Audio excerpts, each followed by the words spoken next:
So, how was your week, Corey? Well, I guess I should say since the last time we spoke, which was yesterday. How was our week, Mike? Or my week? Well, I need to address the elephant in the room. His name's Jimmy. I feed him twice a day. He likes bananas. And is he the reason why all of our technical difficulties keep happening? Yes. Does he confuse the bananas for the computer wires and he just screws everything up when he eats them? He sure does. You know, they always say elephants have good memories. Not this guy. But yes, to all our listeners or viewers, whatever, you may have noticed that last week we didn't do a podcast, and well, we did. It just yeah, you're right, we did. But something happened. It's just lost to the nether. No, what I assume happened is while I was gone last weekend, I took a trip to Ohio, and I don't know if my PC like updated right when I turned it off or not. But, like, just all my audio settings got all messed up.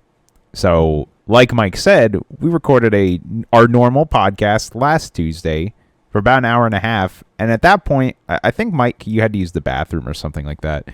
And I just noticed that the levels on my recording thing weren't moving. Like, usually there's, like, a little bar that'll show if you're, like, coming in hot or, like, you know, how loud you are, essentially.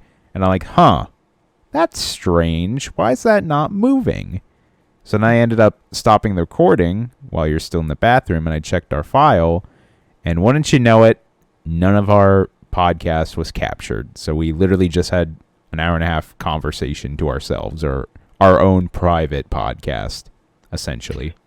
And it's a shame because we had a lot of good little moments, you know? You were talking about your trip to Ohio, and I don't know, I was talking about some kind of crap. But the point was that we actually had a nice little conversation, and I was a little bummed that we couldn't, record it and share it with the listeners. Indeed. And I will briefly go over my trip to Ohio again. I still have all the notes from the last podcast here. Some of the news stories, of course, got lost because I'm not going to go back and pick every single piece of news that we covered. I picked some that were kind of important or just things that we could talk about. But yeah, it's unfortunate. But technical difficulties happen, especially here at Level With Me. Seems like there's a new one once a week. Who knows what's going to happen this time? Maybe I'm going to get electrocuted. I don't know. Is that a technical difficulty? Who knows? I think it falls in the realm. I think we should do is make that our new subtitle. It should be Level With Me Podcast, where nothing works.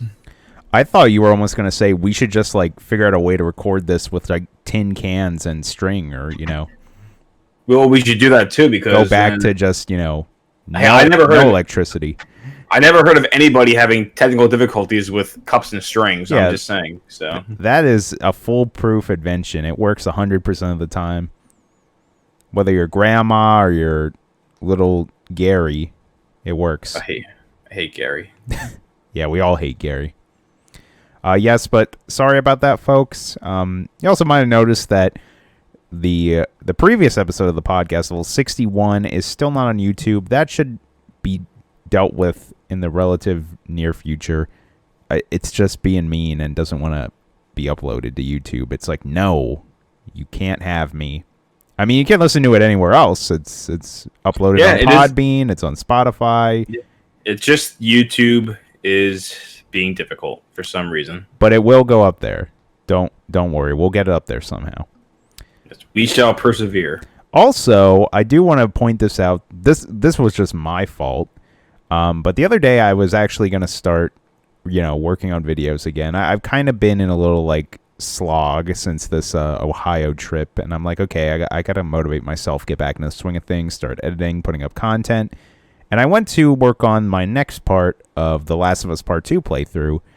And how do I put this? I was so I had my initial file of my first chunk of gameplay or second chunk. I don't know what this was. And I'm like, all right, it only is about 17 minutes. I got to, add some more footage to this. And I'm like, well, where is that last file that continues onto this playthrough? And I'm looking, and then my mind just exploded. And I'm like, dear God, I think I accidentally deleted it. And I checked my recycling bin, and I usually when I clear stuff, I just wipe the recycling bin pretty quickly. Maybe that's... I forgot to... Yeah, I forgot ahead. to ask that last week. Like, I usually, if someone's deleted it, it goes to the recycling bin first before it's gone forever. So it sounds like... It's not in there. I checked there, don't worry.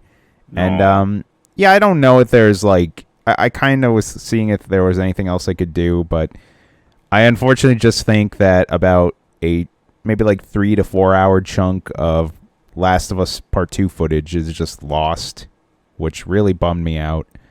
I don't think I want to give up, though, on the Let's Play. I still have a bunch of other chunks after that bit. So I think I'm going to figure out some sort of fun way to kind of explain what happened there. And that should, come out in the next few days or so. I also wanted to mention that I might just have The Last of Us Part 2 be my only, solo Let's Play. I think you kind of talked about this a few weeks ago, Mike, where you kind of, you're just going to focus on, one thing. And I still want to do, the Let's Plays with both of us. We're still going to keep playing Luigi's Mansion 3. And, yeah, absolutely. And, I mean, we did finish Metroid Zero Mission, and we'll start something else. But I'm going to minimize and just try to put all my efforts into The Last of Us Part 2, just putting up those videos and playing that game. And I'm gonna pivot to going back to one of my old hobbies, which was live streaming on Twitch. And I actually got to do some of that this weekend. It was a lot of fun. So if you guys want to check me out there, I mean, I'll plug it at the end, but it's twitch.tv/GameBroCorey. Also follow me on Twitter and Instagram. I'll actively plug that. I'll try to notify you, or maybe I can just get the login and just share it on the Level With Me Instagram channel to make it easier to some of our fans. To let them know that I'm going live. But yeah, I'm going to be focusing a little bit more on trying to stream, but I don't think it's going to really affect the channel too much, other than maybe you might not get a video every day, but you'll at least be able to, watch me play a game on Twitch.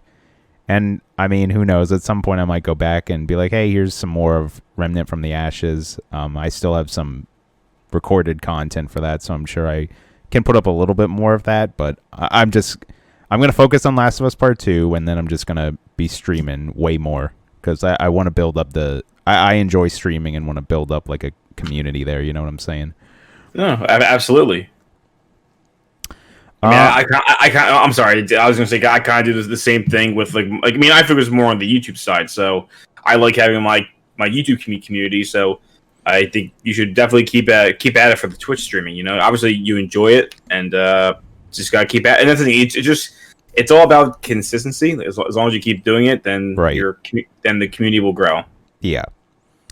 So I was just letting everyone know in case we haven't really uploaded very frequently over the past few days, but yeah, I don't think it should hinder the channel too much. You just might not notice, it might just be The Last of Us, and we did record a decent amount of Luigi's Mansion, so I'll be working on that as well. But other than that, I didn't really do much this past week. It was mostly, I just had the Ohio trip 2 weeks ago, and I have another vacation, my family vacation coming up in the middle of September. So me and my girlfriend were talking, and I'm like, we should kind of just, lay low a little bit. Just kind of stay at home, do little things around the apartment, or just, chill and watch or play stuff. So I'm probably not going to be doing anything too crazy over the next few weeks. But yeah, all I really did was watch some movies and play some games, and like I said, start streaming again. But before I let you take over, Mike, I just wanted to quickly run down my Ohio trip real quick. Yes, go right ahead. So from where I live in Pennsylvania, it's about an 8-hour drive to Ohio. Luckily, I didn't have to drive. I drove a little bit on the way back, but I didn't have to drive there. I went with my girlfriend and her mom.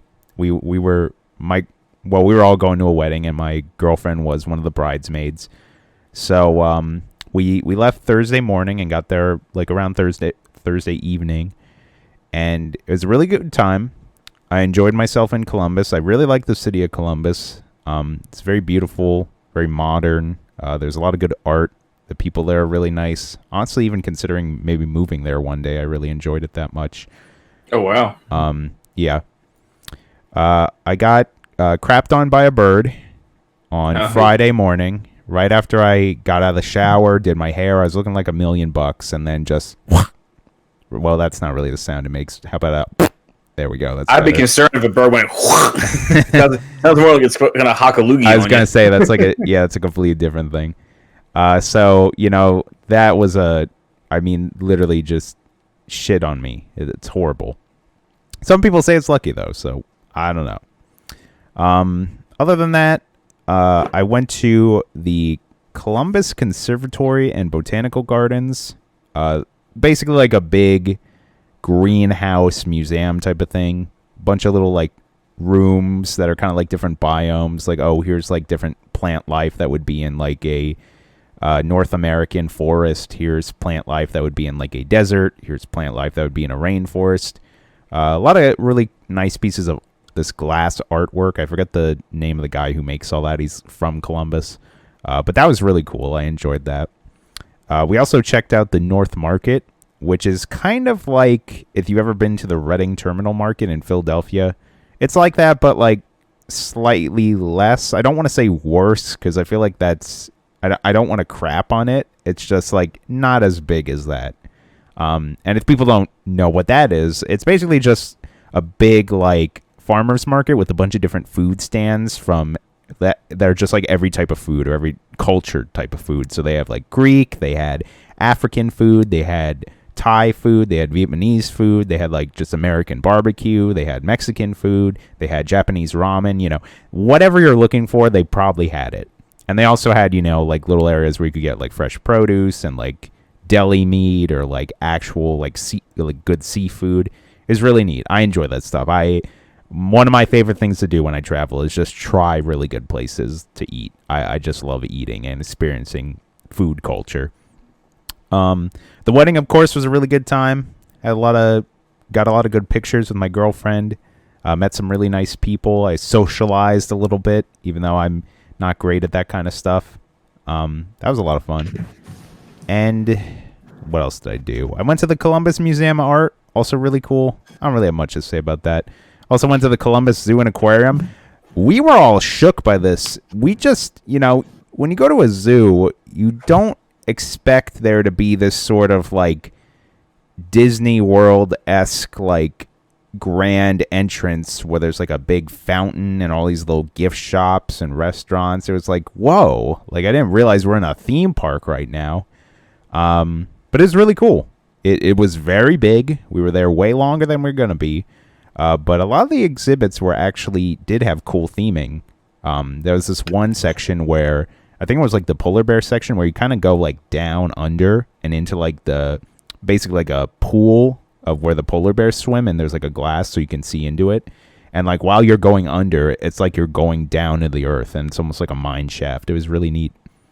So I really enjoyed that. Also, it was called Zoo and Aquarium. The aquarium was like 10% of the whole park.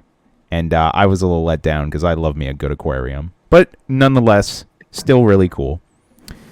And I last but not least, all I got to say is fuck Sonic.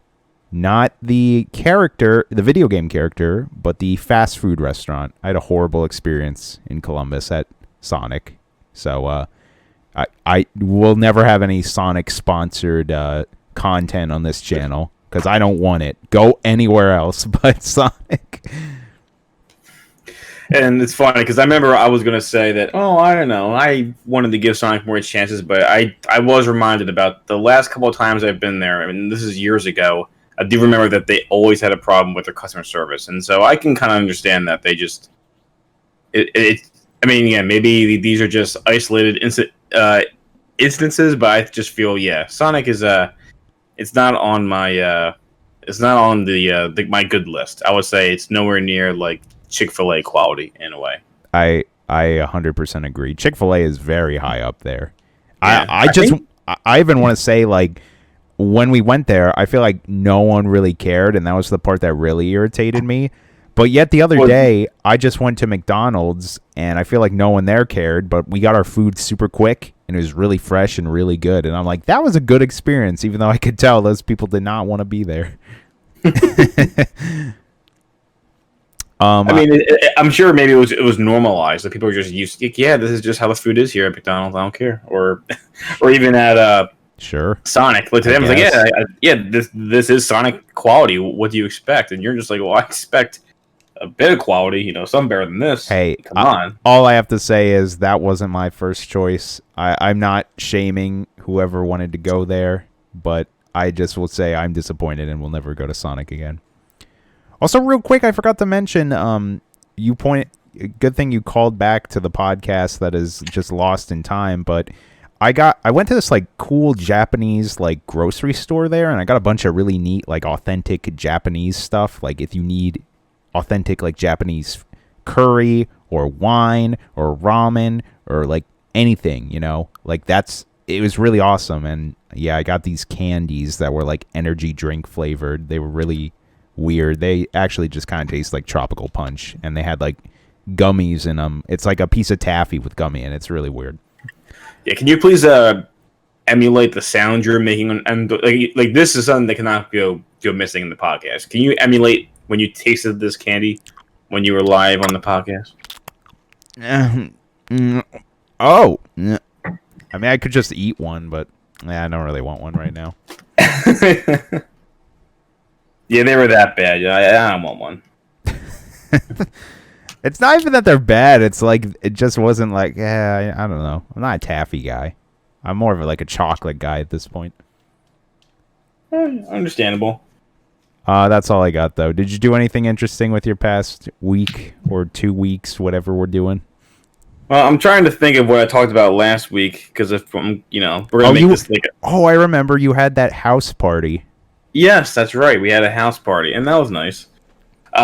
Again, just to summarize, so it was basically our first like little house party at the new house, and it kind of just gave us like an idea of how many people we can comfortably host, or what's that word? Not host, but you know what I'm saying. Having enough people over. I know what you're thinking of, but I also can't think of the word. Yeah, so I'm just gonna forget about that. But like you get what I'm saying. So we had like about 10 people over, and we cooked a dinner. But like everyone was comfy. There was never like not enough seats. Everyone had a good time. A lot of like people talking, telling stories, laughing, and it was good. There was one thing I did goof up on, and apparently I didn't have my cable set up properly. I could have swore I had like the ESPN and everything because the Phillies were playing that night, and I'm like, wait, why can't I watch the Phillies? And apparently our cable is we have Verizon now for the first time ever, and we gave it a shot. But like, man, I don't know why, but you can choose the channels that you want, and I'm like, I could have swore I had ESPN on here, so I can at least watch like baseball and football or whatever, just watch any sports that I want. And I couldn't, so that was kind of like a bummer. So I just had to put on music for everyone. I was gonna say, guess we're watching SpongeBob. I would be fine with that, but her grandma might be like, "What is this show? Why is that Cheesecake talking?" Okay, anyway. I'm just saying you don't want to eat a piece. Don't eat a piece of cheesecake if it looks like SpongeBob. That is not good. Sorry. That was Mike spitting out the cheesecake that he was just eating. Yeah, I was eating. Yeah, while making that cheesecake joke, I had one, and I just spit take, and now it's cheesecake all over my monitor. I'm a little sad. That's all right. You'll clean it up 2 hours later or whatever. Yeah, I'll just let it sit here and harden on my screen. Anyway, so the party was nice. It was actually a birthday party for Amanda's mom, and that was very nice. Now I'm trying to think of what I did. Forgive me. And this week was pretty fun. So this week I went over to my brother's house because he also got a new house like 2 weeks after I got mine, and that was nice catching up with him. And just he has it's funny. He has a really sick basement. So the house is like it's a nice sized house, 3-bedroom. 2 floors with a basement, only 1 bathroom. That's probably like the one downside. But big backyard, driveway, nice neighborhood. So hey, it's any guy for a good price. But the basement is actually pretty impressive because it's finished. And I would say it's probably like not the nicest that it could be, but everything in this basement was like left as is. Like the furniture was removed, but when you walk down the stairs to the left is are two big living areas. Basically, you can have them both be like one can be like the hangout space, and I think he said the previous owners used the one spot as like a gym because and there's plenty of room for that. That's really cool. But if you make a right on the other half of the basement, and this basement is like the exact same like floor, like square footage as the first floor. You know what I'm saying? Like, so anywhere the first floor is, down beneath that is a basement. So if you make a right, there's a sports bar built into the basement, and it has not only a bar with like the TV. The TV was left in the corner, and it has like a cable box to it and everything. Nice. And it's like an Irish sports bar, and then there's also a table, like a table that juts out from the wall from a. Gosh, I wish I can like explain it. It's kind of hard to explain this over the podcast. So like when you walk in and you see the bar, opposite the bar along the other side on the other wall is basically like a bar height table that comes out, and you can put two bar stools there, kind of like what you see like at restaurants and everything. Okay. And it's really nice. I mean, again, it's all like wooden walls, wooden bars. It kind of gives you like that Irish pub feel. He has like lights lights everywhere. It's a really good hangout spot. So I told Eric, my brother Eric, like, man, I would have purchased this house just for the bar alone. And he said, I agree, and that's why he got it. And luckily the rest of the house was okay. I was gonna say, did he find any other cool like things around the house, like maybe like a nice like oven mitt, or maybe like a blanket that they left, or like a jar with a human hand in it? They were kind enough to leave the toilet roll holder, so he didn't have to get that replaced. That was nice. Oh, thank God. Yeah, I know. Those Can you things imagine? Cost a solid $2. Yeah. Can you imagine the inconvenience of just sitting there and you're like, oh, great. Now it's gonna hold my toilet paper. God. At least they don't have to have the eternal battle of what side is the right way to put the toilet paper. Everyone knows you don't put it.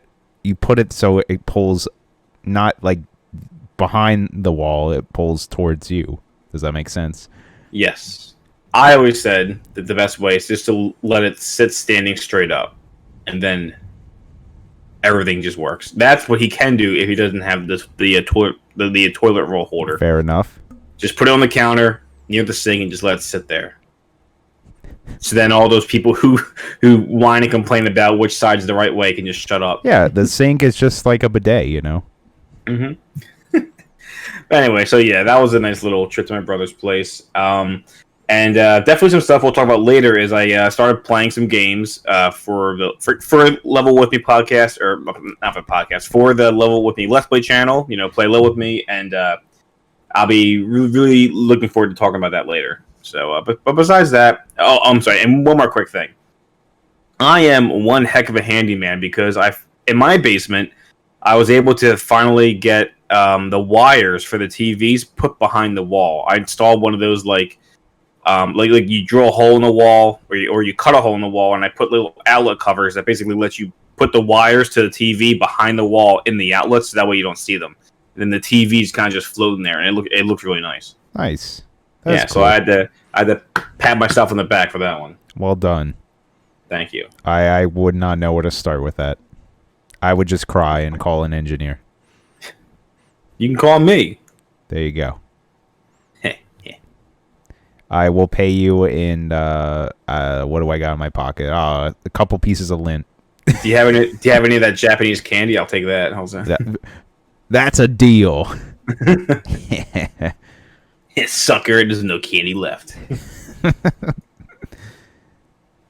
Should we officially start this podcast? Yes, because I'm looking forward to the news stories, and I have a lot to talk about video game news in case we don't in case they don't get brought up. So let's get to it. All right, hit it, Jimmy.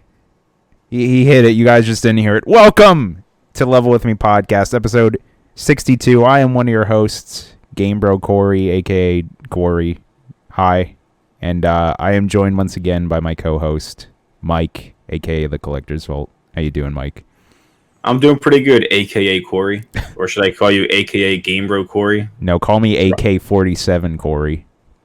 Because when you see me on the streets, all you see is da da da da da.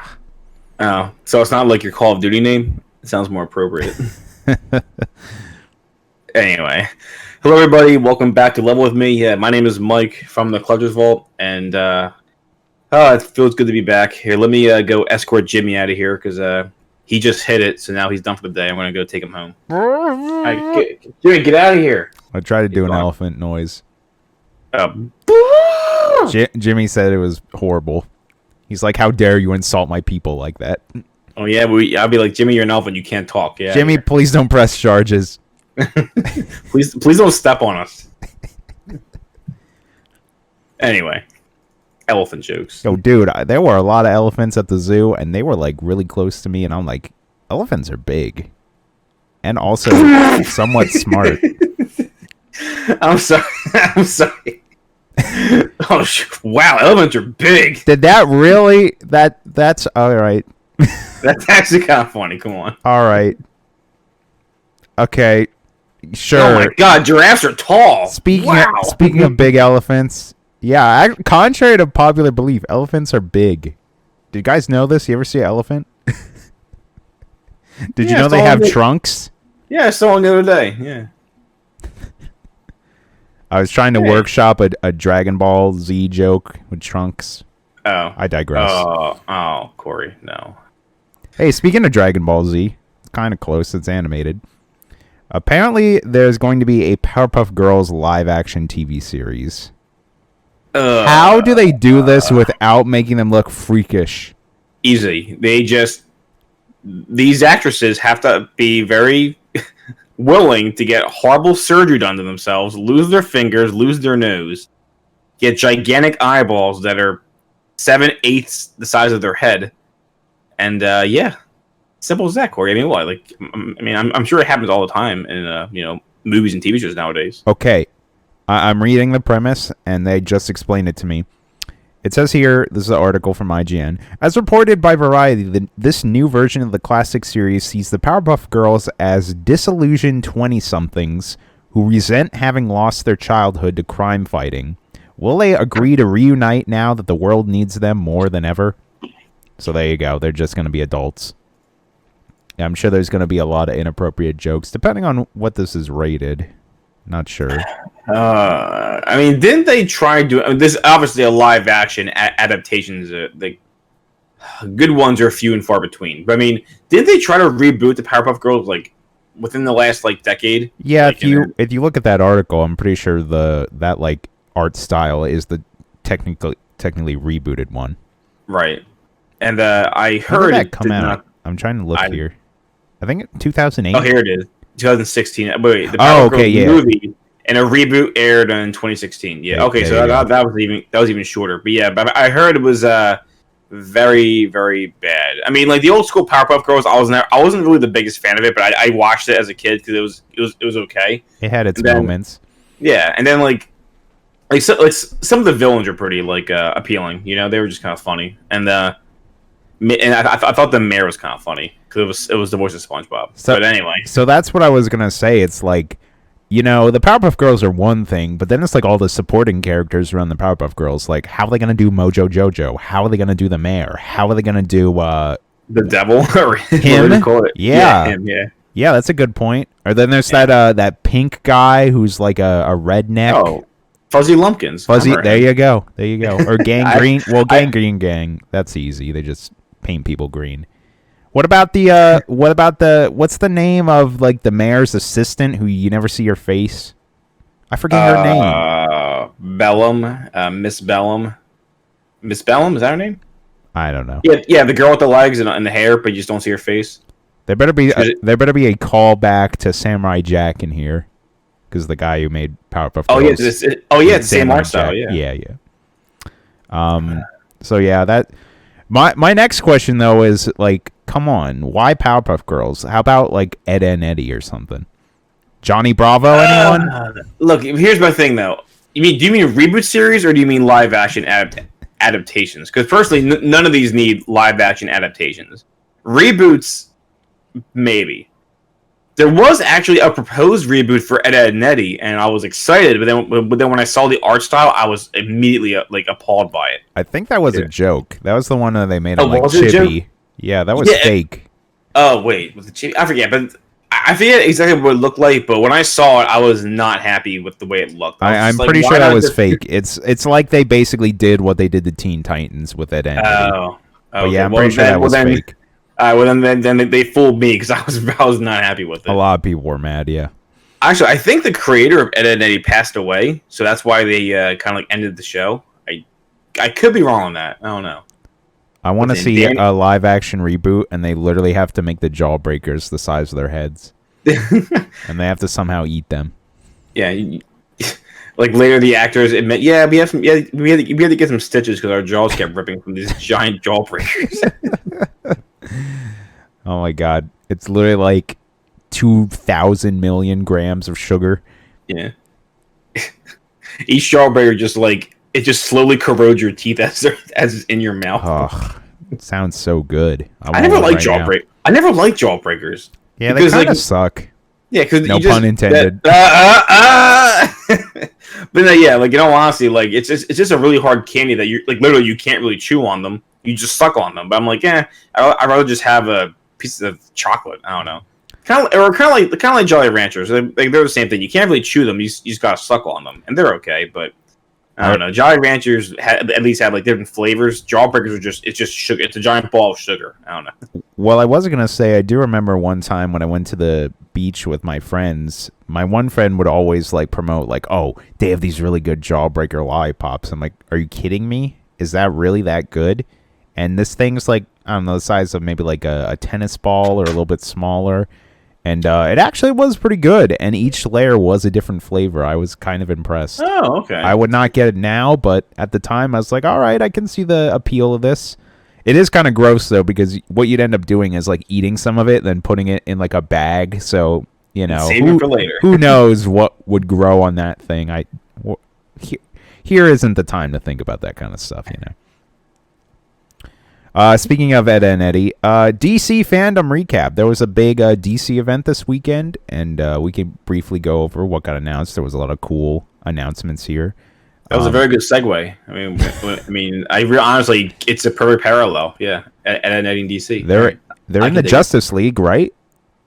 Oh no, yeah, Young Justice. That's it. Yes, and they're the villains, the ones to steal the candy. Anyway. So there's a lot of movie news here. We're not a movie podcast. We're the #1 video game podcast in the world. So I'm just going to cover the games here. I will say, though, Robert Pattinson's... Wait, is that him, the guy who plays Edward in Twilight? Did I nail that? Okay. Yep. Sorry, I feel like I always mess up actors. But anyways, vampire guy, yeah. Yeah. But anyways, that trailer looked cool for the new Batman. I'm down. I'm excited for it. It looks interesting. And we were talking about, I think, on the Metroid LP, like how the Riddler's like the villain, and that seems interesting. Yeah. Yep. All right. Anyways, Batman Gotham Knights game announced. WB's Montreal Batman game Gotham Knights has finally been revealed after literal years of teasers. Instead of playing as Batman, who is reportedly dead, you'll take control of Robin, Batgirl, Nightwing, and Red Hood. It will be entirely playable solo or with 2-player online co-op. A 7-minute gameplay trailer showcases the type of gameplay we can expect. It looks similar to the previous Batman Arkham games, although WB Montreal has confirmed it takes place in a separate timeline. This looks super neat. Basically, all those different characters have like all their own unique style of gameplay. Granted, you can see the core of that Batman Arkham kind of like counter, dodge, punish, you know, with your melee or whatever. But then all these different characters each have their own unique aspects. For example, Robin can like teleport using like the Justice League's like satellite or something. Batgirl kind of looks like almost just Batman. She's got like the cape that she can kind of fly around with, and then she can call upon like bats. I don't think there was a lot of gameplay shown for Nightwing or Red Hood, but you know, they got their own things going on. Red Hood's got his guns, and Nightwing's kind of like almost like a ninja. But that looks really neat. Definitely very different from the Arkham series. And also it looks really great. It's going to be on the PS5 and Xbox Series X. I'm looking forward to it. I mean, again, I don't know if I'll be able to play it, but it definitely looks it's exciting to see the game in action. And I do appreciate how like with there being like 4 playable characters and 4 different game styles, it can even like it can appeal to more gamers because maybe some people like being more of like the brawler, like how Batman was in the Arkham series, or you can be more of like a stealthy guy, as you said, if you're going to be like Nightwing. So I think it's kind of cool that there's 4 different gameplay styles. Some people might, I have a feeling, some people might feel, oh, it's too much for one game, because then it's like, oh, I enjoyed the Batgirl gameplay, but I hate the Red Hood gameplay or something like that. I don't know. I could see that too. Yeah, but it looks pretty cool. I'm down for that. Funny enough, the other game announced here is a very similar style of game. Rocksteady's Suicide Squad Kill the Justice League is a next-gen co-op game. Rocksteady Studios' primary developer of the Batman Arkham games revealed its long-awaited next game, Suicide Squad Kill the Justice League, with a trailer and some brief details. In Suicide Squad Kill the Justice League, players take control of Harley Quinn, Captain Boomerang, Deadshot, and King Shark, who are tasked with taking down a mind-controlled Justice League. It can be played solo or with up to 4 players cooperatively. If you're playing single-player with AI-controlled teammates, you'll be able to switch between different characters at will. Kind of the same type of concept here, except instead of playing like, Batman's sidekick vigilantes, you're playing as, these villain characters who are, again, tasked with hunting down the Justice League. I think this one looks good, but it's a little less interesting to me. I do like the idea, though, that you're basically going to be fighting all the Justice League. Like, they're the bosses, you know what I mean? The trailer even, shows, Superman coming up to, the whole gang and is, vaporizing some, helicopter pilot with his X-ray vision or whatever. Oh, I guess it's not. Whatever it's called. But, yeah, this looks pretty good. I'm just happy you get to play as John Cena! We both did it. Nailed it. Nailed it. Check off the list for the John Cena joke. All right, good to go. But yeah, and then other than that, it was all just DC movie stuff. The Snyder cut, the new. Oh, I didn't watch that yet. The Snyder cut. I'm gonna watch that once we're done the podcast. The new Suicide Squad, where the only returning characters are Margot Robbie and oh my god, I forget the name of the reporter, or not the reporter, the main woman from. I can't find it. And yeah, John Cena's in there. There's a bunch of new characters. It looks fun. James Gunn looks like he's doing a good job. Also, like we mentioned, the Batman movie looks good. They teased Black Adam, who's going to be played by Dwayne "The Rock" Johnson. They're getting all these wrestlers in DC. Wasn't there one more? Oh no. Oh, I think there's they showed another trailer for the new Wonder Woman movie, and I think they announced a bunch of other stuff, they're going to make a Static Shock movie, they're going to make a sequel to Aquaman, they're going to make a sequel to Shazam. They're building their DCU. Yeah, but I think now they're doing it the right way. They kind of goofed it up when they were trying the whole Justice League thing. That just felt. They just wanted to catch up with Endgame and. I know, War. but you can't. They had 5 years to catch up for the last 15 years. It was just less than that. I mean, I forget when Justice League came out. That was 3 years ago. But I was really mad that DC thought that they could try to keep up. They should have just made the movies at their own pace and release them as single little movies and everything. It would have been fine. I think Wonder Woman was. I love Shazam. That was a great movie. Wonder Woman was great. I loved Wonder Woman. Yeah, that was so good. Well, I mean, I will admit, I think I didn't watch Aquaman yet, but I heard that was okay. I haven't watched that either. Yeah. Shazam. That is a DC movie done right. I to me it's if that was an example of, and I'm not going to spoil, but that was that is how DC would do a movie to compete with Marvel, because it had a lot of comic relief, but it was still a really good movie. It was fun. It was action. Again, that's what I heard. It made you laugh. Yeah, it's very well done. I hope.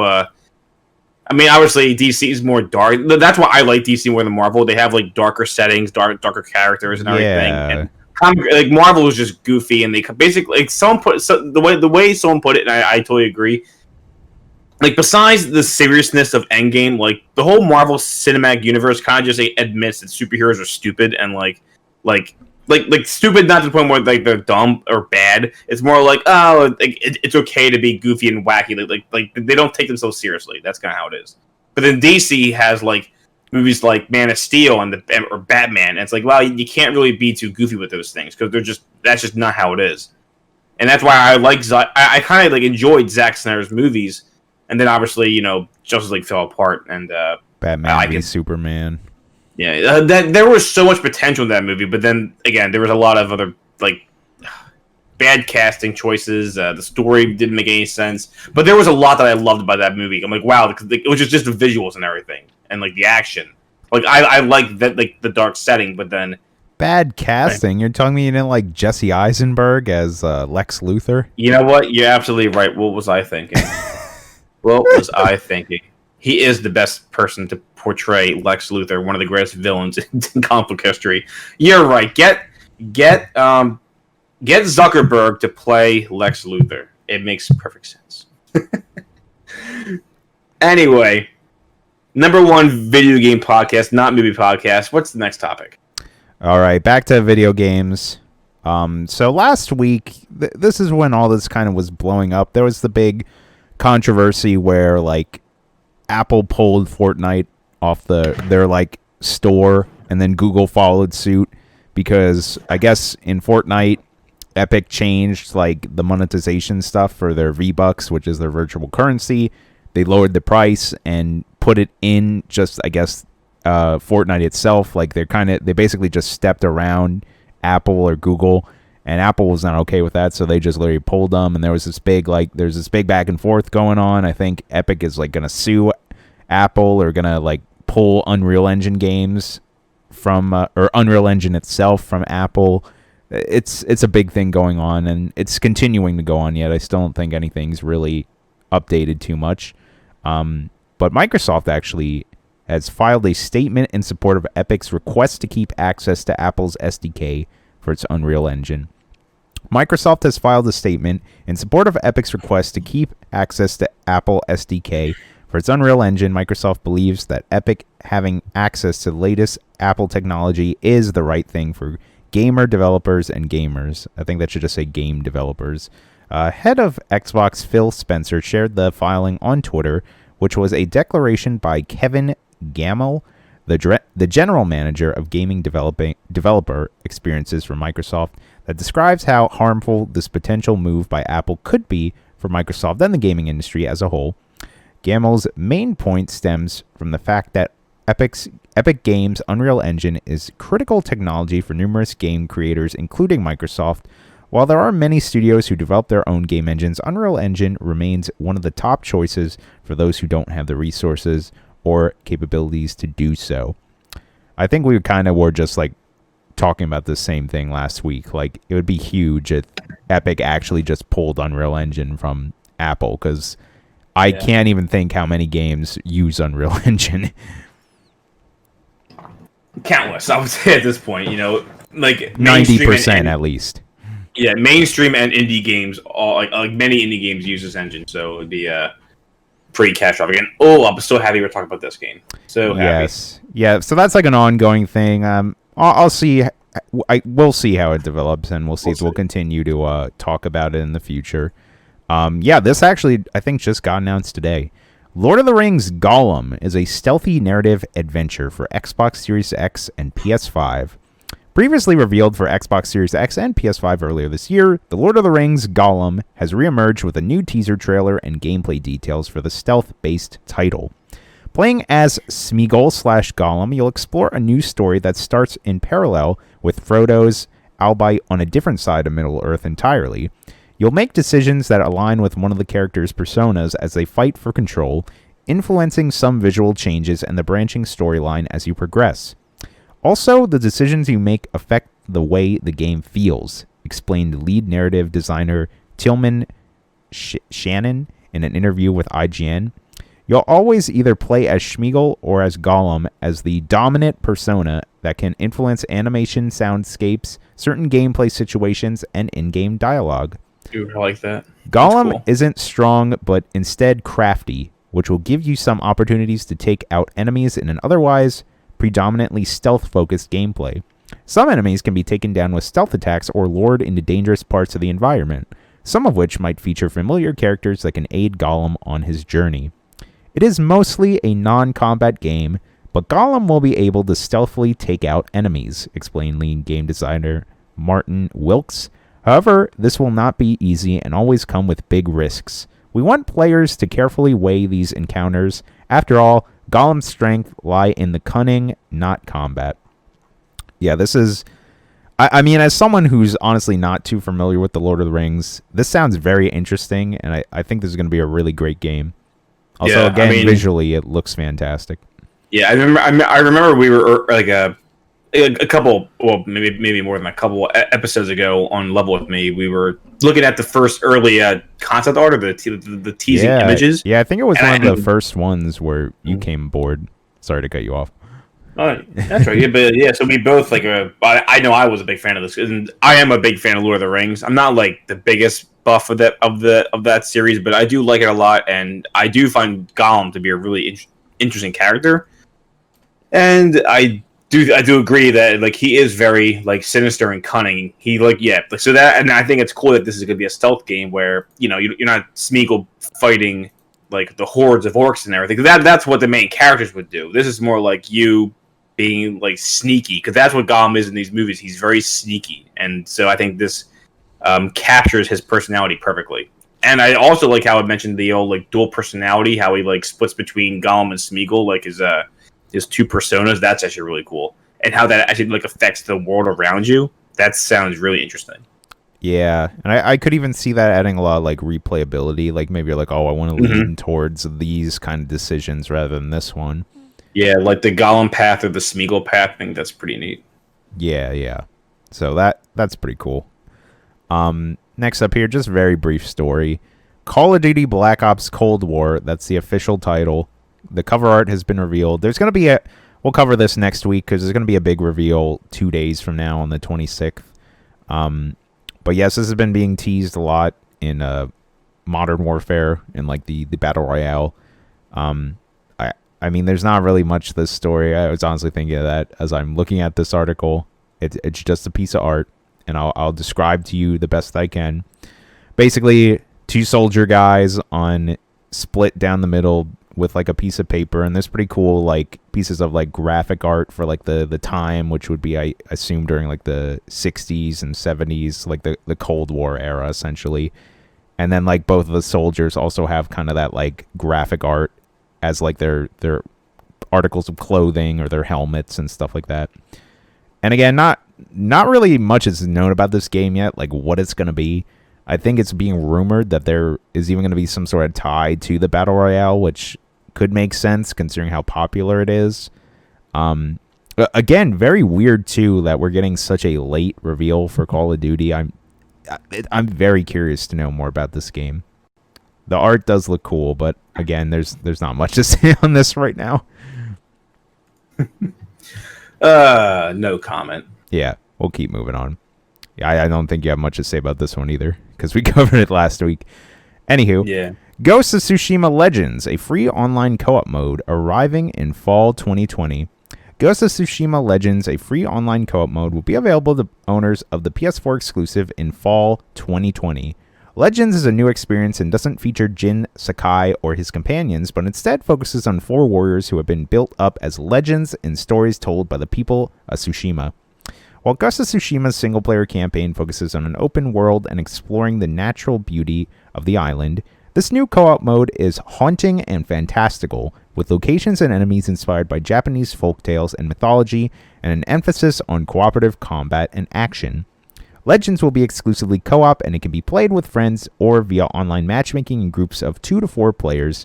There will also be 4 different classes: the Samurai, Hunter, Ronin, or Assassin, and each one will have unique advantages and abilities that will be revealed in the future. Also, the developers have come out to say that there won't be any microtransactions in this mode. You'll be able to earn everything from just playing it from the get-go, or, if they add more updates to it.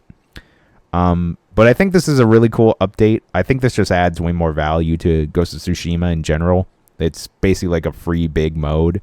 You could even think of it as like a additional campaign to the normal single-player one, and then you could play this co-op mode either with your friends, or I do appreciate that there is a matchmaking if you just want to, pop on a podcast or watch some Twitch stream or whatever, and just play. But that's really cool. I dig that and hope to play that game one day. Yeah, man. Yeah, I think it's a game I kind of wish I could get into, and I even just play for that matter. But right now, I just don't see that happening. But I think it is. I mean, it looks like a lot of fun. So good on you for being able to check it out. Yeah. And now we are moving on to our favorite part of the podcast, the Nintendo. the meatball pizza part? No. Aww. No. Favorite? That goes in the trash. That's on. You might find the meatball pizza segment on some other podcast, not the Level With Me podcast. Who are you and what have you done with Corey? He would never say that about meatball pizza. All right. Speaking of meatball pizza, Nintendo, we love meatball pizza. We love Nintendo. Oh, perfect segue. Perfect. So last week they had the Nintendo Indie World Showcase where they showed off a bunch of new indie games. I'm not going to go over every game that got announced here. I'm going to just go over some highlights. Hades will be launching on Nintendo Switch sometime in the fall. This is, oh God, what's Supergiant? I was like, what's the name of the developer? They made like Bastion and Transistor, like a bunch of those games. They have a really cool, unique style. This is a roguelike isometric action game, kind of like Diablo.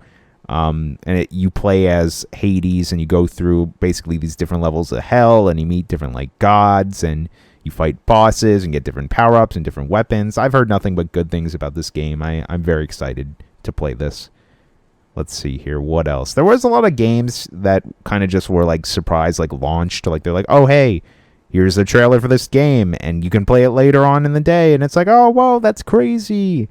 I remember we talked about last week, this is notable to you, Subnautica and Subnautica Below Zero will come to the Switch sometime next year. So that's pretty cool. I thought this looked pretty neat. Takeshi and Hiroshi, excuse me. Hiroshi. Yeah. But Japanese is terrible, Corey. Yeah, it's a hard challenge. It's a lot of eyes. But yes, it's got like this cool art style that's like claymation during the cutscenes. Almost looks like, one of those old Christmas specials or Robot Chicken. But then the actual gameplay is you like design these little like RPG battles for your brother who's like, I think he's like sick or something. This already came out though, so I don't know how well it did, but I thought it looked really cool. What else we got here? What else got announced that's notable? There was a sizzle reel with a bunch of games that are going to be coming out later this year. A lot of good stuff there. Oh, and last but not least, Untitled Goose Game will be getting a co-op mode, 2-player mode, and we'll also be getting a physical edition of the game. And I think that comes out September 23rd, or that might just be when the co-op mode comes out. But that's pretty neat. Everyone loved being those evil geese, or the evil goose. Honk, honk. Yes.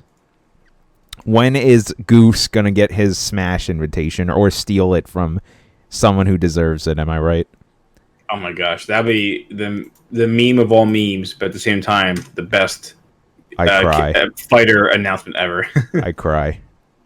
He'd be the perfect assist trophy. He just like picks up all the items and throws them off the stage, or, Yeah. Exactly. All of his movesets don't actually deal any damage. They just annoy you. Yeah. Like, and like if he would run up to you, you can do like a and then it like stuns you for a second, so someone else can like attack you. Just taunt, just honk. All right, moving on.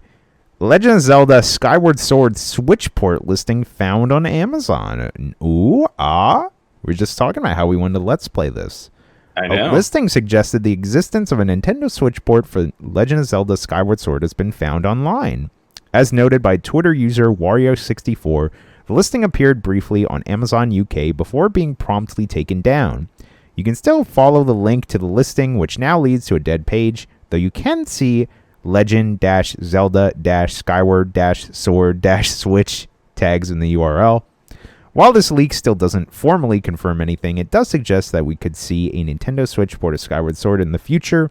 It wouldn't be outside the realm of possibility, considering the HD remakes of Twilight Princess and Wind Waker were brought for the Wii U.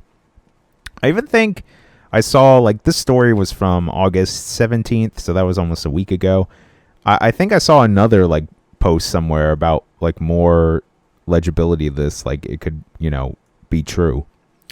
And correct me if I'm wrong, but I know this year is the 35th anniversary of Mario, but doesn't that mean next year is the 35th anniversary of Legend of Zelda? That's correct. And what better way to, release a HD remaster of a... I mean, it's a little controversial. I was going to say a beloved game. Some people really love this game. Some people just really hated this game. I think people hate... I don't know. I did look at some of the... I actually do actually enjoy like listening on YouTube to some of the reviews, whether they're positive or negative. I just like seeing what people's points of views are. I'm one of the people who love this game. I love the game so much. Like, yeah, there are some problems with it, but I really, really did like Skyward Sword. I think I mentioned before on an earlier episode that before Breath of the Wild, this was my favorite Zelda game. Like, I just loved the story. I loved the world. I like the control. I thought the controls were kind of fun. I enjoyed the gameplay. So. Oh, one of the big things is people were wondering, well, how are they going to put the controls for Skyward Sword on the Switch? Yep. I'm pretty sure that because Skyward Sword came out when the Wii Motion Plus came out, it didn't use the infrared sensor. It was all gyro.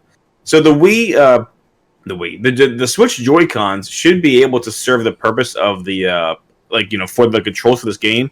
Handheld mode, I'm not sure what they're going to do about that unless they map everything to the buttons on it. I think that's gonna be a little bit tough, but I mean, hey, this little rumor, it makes me all the more excited to play. I would say if this does come out to the Switch, I'll definitely get it because I think this game, similar to Twilight Princess, would really, really benefit from like an HD remaster. I'm so looking forward to replaying this, and I would really hope that this would give someone like you a chance to play it because I really think you'll like it.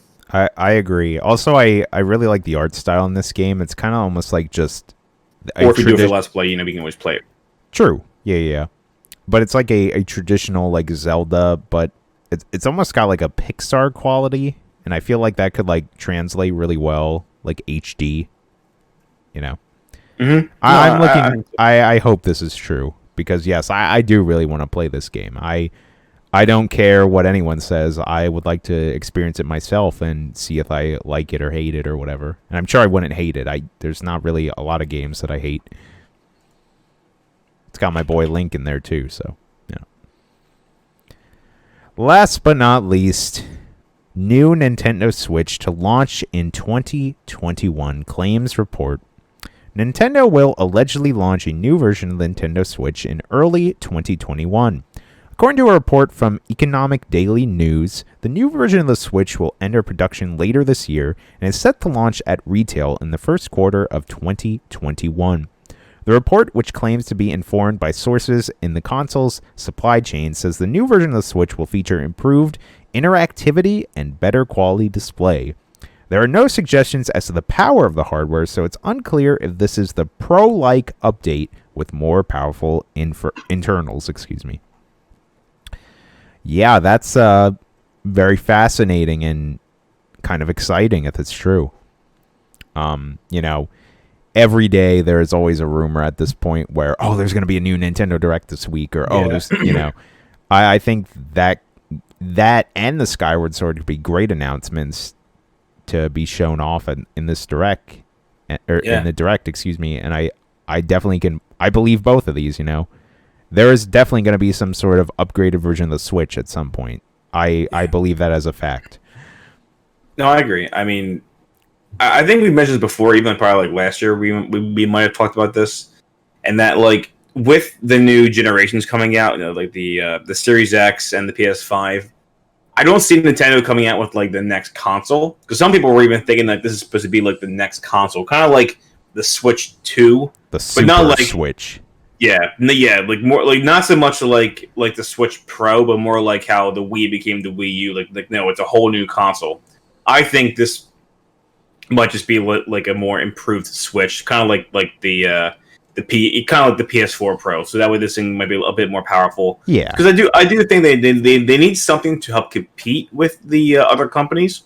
I think Nintendo can, even without this, Nintendo can do just fine as long as they release good games. Because right now, that's like Nintendo's like strength is that they have an amazing system that has the great versatility of being portable, and it has their exclusives. So them making a Pro Switch Pro, I mean, I'm on favor for it. And I think there is a lot to hint towards this. Again, forgive me if we mentioned this on last week's episode that was, lost into the void, but there were some other listings for like controllers, and that supposed to be supposedly like releasing like next week. And that was kind of like funny because like, oh, that sounds like that'd be good for a shadow drop. Like, oh, by the way, these new controllers that you can play will be available. Yeah, I forgot about that. Yeah. And what else was I going to say? And here's another, and I'm just being absent-minded, but like one of the things is that last year I think we had the Switch Lite came out last year, right? I'm pretty sure, right? Yeah, it was in 2019. Yeah, but remember there was also the new Switch, but it was basically just an improved model, as in like it wasn't like a new it was improved, but it wasn't like a Switch Pro. It was just this new standardized model of the Switch has like a better battery life. That's right. Yeah. I wonder if maybe that's all we're going to be getting. Like this is just maybe a Switch with a better screen. Who knows? But I do want to be optimistic. Yeah, the phrasing improved interactivity is what makes me like scratch my head and be like, well, what does that mean? Yeah, like better gyro, better battery life, better screen, better like I don't know, like better Joy-Con controllers. Like that's what I was gonna say. Like I thank God that I haven't had any Joy-Con drift, and I have 2 different sets of Joy-Cons. But yes, God bless all the people out there who are having issues because I hear them all the time. Yeah, I only recently, I'll say over the last year, did my Joy-Cons finally start to drift. Oh, no, wow, no kidding.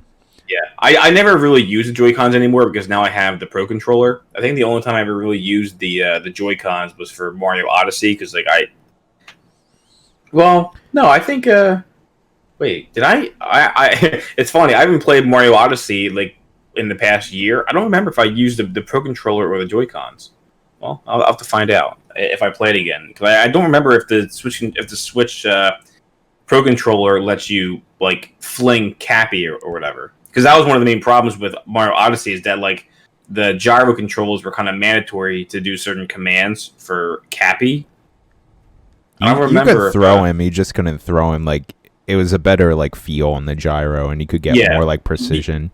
You could throw him upwards. I think there was like a homing thing he could do. Yeah. But, like, yeah. But that was kind of like one of the things that made me like roll my eyes. Like, why wouldn't they map that to like the buttons? It was so, and that also made like hand.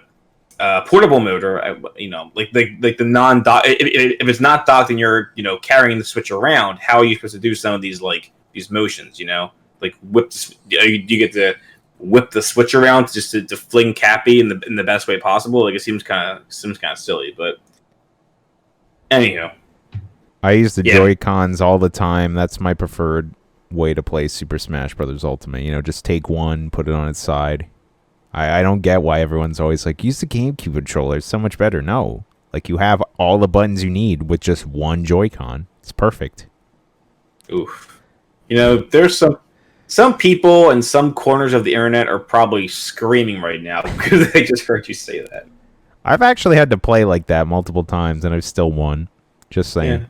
Yeah. Oh, here's something funny. So, on Saturday, when I was over my brother's house, visiting, we were playing the Switch. We were playing Mario Kart Deluxe. Mario Kart Deluxe for the Switch, and I realized he only had the 2 Joy-Cons. So there was like 3 of us, so we had to share passing the little controller around. Right. And my hands aren't like gigantic. My hands are actually like rather small.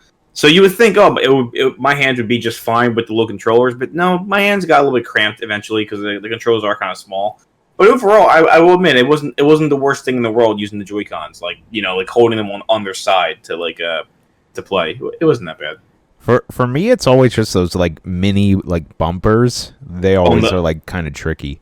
Oh yeah, the L and the R triggers, I guess. They're kind of, because they're so small and precise. That's kind of where I think I get like my hands cramp up because I can't just comfortably hold it. Like I have to like hold it in a weird position so that way my index fingers can like rest on top of those little triggers. It's again, not the most comfy thing in the world, but it wasn't the worst either. So yeah, But with that being said, that's the end of our news. Now we're going to move on to the second half of the podcast where we talk about what we've been watching and playing. Mike, why don't you take it away? Okay. I don't know why I did like that. I'll start with what I've been watching. So I still have yet to sit down and watch The Witcher. I'm just mad that I haven't had a chance to sit down and watch it. But here's something that Amanda, my fiance, for those who don't know, got me into, and it's reality TV. I was never a fan of reality TV growing up. Like the Jersey Shore and Big Brother. All the I think the only one I kind of liked as a kid was Survivor. I remember liking Survivor when that was like really popular on TV. But I was never a big reality TV show fan. You know, with all because I guess those things were more like competitions. But like reality TV where they're just dramas about these dumb people living their ordinary lives, and for some reason people think they're cool. Like the Jersey Shore is a good example. I just never got into it. I just thought it was stupid. I didn't even waste my time, even though I acknowledge that the point that you're watching this is just because it's ridiculous. It's just not for me. And then apparently this one show called 90 Day Fiance has been on for I had no idea it was on for 4 or 5 years now. It's been on for 4 or 5 years, and I've only really heard about it recently. And Amanda and her mom and her girlfriends, they just they love this show. They adore it. And so of course, now that Amanda and I are living together, we spend time together at night. We will sorry, excuse me, my throat's dry. We will we'll sit down at the couch and I don't really expect her to watch all of the shows that I watch. I'm not going to sit down and say, "Hey babe, let's watch Dragon Ball Z for the 50th time." It's just, are you kidding me? She doesn't love that? You married her or gonna marry her? I was waiting for you to make that I was waiting for you to make that call. But yeah, so hey, what can I say? I'm a generous guy. But so I always say, "Hey babe, what are you watching?" And she says, "Well, I'm going to watch 90 Day Fiance." And so I said, "I'll watch it with you." And you say, "I don't watch shit," and then you leave. I said it in my head. I said that. The big smile on my face because I'm just that nice of a guy. I'm a good fiance. But anyway, I did say, okay, I'll sit down and I'll watch these shows with you. And I have to admit, it's just like how it was when I was in high school and college. I'm like, my God, this is ridiculous. The people on these shows are just cringy. They drive me mad. They drive me crazy because I'm like, I can't stand the way these people live. And I can't stand that these people are essentially making a lot of money. They're making money being on the show, and they're becoming famous. It's like the reason why I hate the Kardashians. They're famous for no reason, and it drives me nuts. But eventually, I found myself watching the show with her. I started thinking, "Oh, what's going on with these two couples?" And I'm like, "Oh my gosh, what's happening to me?" I'm becoming a fan of the show, and I don't watch it as passionately or as religiously as she does, but again, for example, tonight it's on, but I'll watch it later with her, a rerun. But on Sunday nights, I'll sit down and I'll maybe watch it with her, because it's fun for the both of us. We kind of laugh and just look at each other when we see something ridiculous happen on the show, or But anyway, so that's all in good fun. But because she got me into watching 90 Day Fiance, this is a show she got me into, and I actually do legit like the show. And I don't know, maybe this is just me becoming a fan. I was gonna say a fangirl, because I just feel this is one of the shows that girls watch, but I found myself watching it. Have you ever heard of the show called Below Deck? I have not. Apparently, it's a reality show about the people who work on yachts, the small personal yachts that have maybe a crew of 9 or 10 people, the captain, the cook, the servants, and then the people who work the engineers or the deckhands. And it's the drama of what they deal with, that the passengers don't see, them fighting with each other, them getting into relationships, just all that drama. And at first I'm like, oh, it definitely sounds like the kind of show Amanda would watch. And then when I sat down, I sat down and I started watching it, and before I know it, I'm binge watching it with her, because she's the show's been on for a while, I think, and there's kind of how 90 Day Fiance has 5 different iterations, this show also has like different iterations. So we're still just watching the classic original show, and then like before I knew it, like sometimes during the week we're watching like 2 or 3 episodes at a time. And now I can't help it. I'm a fan of the show now. And the other funny thing was, because I think when I said, "Oh, babe, do you want to watch this show again?" I called it by the wrong name, and then that became like the new meme in our household. Oh, I love that stuff. The show's called Below Deck, and I think I said, "Hey, babe, do you want to watch?" And she was like, "What?" I'm like, "Yeah, Overboard, that yacht show." And she just started dying, and she's like, "It's not called that." And I'm like, well, "What's it called?" And then she started testing her mom, testing her friends. Oh my god, Mike, guess the show Mike was referring to, and they were all like, "Oh, he meant Below Deck," and he called it Overboard. Like, it was funny, but so yeah, I have to admit I've become a fan of the show. So that's what I've been that's what I've been watching for the past week. Hey, not The Witcher, that I was hoping to watch. No shame. I have had a weird obsession recently with Fear Factor. I just started watching it. It's all on Hulu. I just started it because I'm like, I don't know, this is interesting. See our good buddy Joe Rogan. You know, he's got a little podcast, I hear. Oh yeah, he's the second most popular video game podcast, right behind us. That's right. I remember this something guy like that. Yeah. But yeah. Let me see. So yeah, that's all I've really been watching this week. Reality shows. Yeah, God help me. Now, what I've been playing this week, so Corey and I actually did finally finish my Let's Play for Metroid Zero Mission. I actually just uploaded the next episode today, and there should be about two more episodes that I'll release over the week. So that's pretty cool. Very nice. So that's videos for you guys to watch. I do apologize for the lack of content. You know, what can I say? We're busy guys, and we have technical difficulties constantly. I mean, I'm not that busy. I'm busy watching Below Deck. Anyway, but I have been playing a game. I mentioned how I've been playing the Sonic the Hedgehog games, just for the sake of me just replaying them. And I am up to playing Sonic the Hedgehog 3, which is actually my favorite of the classic Sonic games. I think it's a lot of people's favorites. But the other thing I was talking about was I was really looking forward to playing one of the other classic old retro Sonic games that like a lot of Sonic fans know about, but not many other like just game enthusiasts really know about, and that was Sonic CD. And for the last week, I've been trying to find a way to play it, because I know there's ways you can like find it online.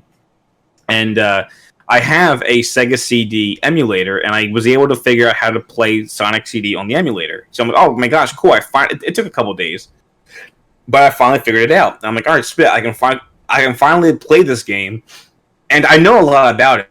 Like I know a lot about like the story of the game. I know a little bit about the gameplay because I watch other people talk about it and play it. I actually love the soundtrack. There's a lot of great songs for this game, like many other classic awesome Sonic games. But the problem is that there is a Japanese original version, the U.S. release or the North American release.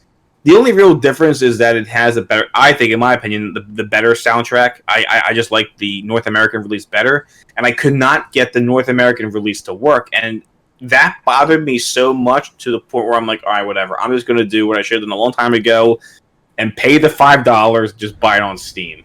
So... Haha, they got you, Mike. They got me. Because I learned that there was a re-release or remaster of Sonic CD that came out in like 2011 or 2012. And it's actually I think it's by the guy who made Sonic Mania. So this is I would say the definitive way to play the game, because it's been basically rebuilt from the ground up, and it has like smoother physics, a smooth frame rate, like no lag or anything. I think the visuals are a little bit updated, but you can actually... They not only are there but just better settings, and there's like mini games, there's rewards and like an achievement system. You can actually unlock Tails in this game, because Tails was not in that game in the original game. So that's kind of cool how you can play as Tails.